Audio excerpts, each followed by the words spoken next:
बिस्मिल्लाहिर्रहमानिर्रहीम। अस्सलाम वालेकुम everyone, welcome to my YouTube channel, welcome to another beautiful video. आज की वीडियो में जो है वो बहुत ही प्यारे से आप लोग शलवार कमीज़ देखेंगे बेबी गर्ल्स की। इनकी स्टिचिंग आप लोगों को एक्चुअली मैं दिखाना चाह रही हूँ। इनकी जो डिज़ाइनिंग है वो बहुत ही प्यारी है और होप सो कि आप लोगों को भी अच्छी लगेगी। इनकी स्टिचिंग तो सिंपल है, डिज़ाइनिंग सिंपल है, बट इस पर जो है ना वो आप येलो कलर का जो आप काम देख रहे हैं, ये बेसिकली बड़ा ही प्यारी चीज़ जो मुझे लगी, मैंने जिसके लिए वीडियो बनाई वो ये थी।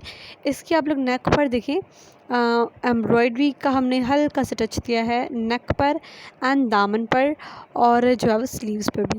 And this is another two piece dress. ये भी लॉन का ड्रेस है, ये भी बहुत ही प्यारा है। इसके भी दामन पर जो है वो एक्स शेप में जो है ना येलो वूल थ्रेड से हमने डिज़ाइनिंग की है, और इस पर जो है वो बहुत ही खूबसूरत सी स्टिचिंग दी है। और ये भी देखें, ये भी बड़ा ही प्यारा सा कोई जो है वो डिज़ाइन है। आप भी अगर बच्चियों के लॉन के समर्स की शलवार कमीज़ बनाते हैं तो मस्ट ट्राई ये कीजिएगा, इस तरह का कढ़ाई कीजिएगा। इसकी भी स्लीव्स पर ये कढ़ाई है।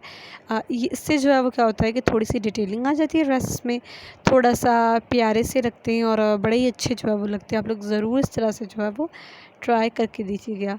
और ये थी आज की छोटी सी वीडियो, शलवार कमीज़ लॉन के ड्रेसेस जो है वो मैं दिखाना चाह रही थी। मैं मिलती हूँ नेक्स्ट एन अमेजिंग वीडियो में। तब तक के लिए अपना प्यारों का बहुत सारा ख्याल रखिए। अल्लाह हाफ़िज़।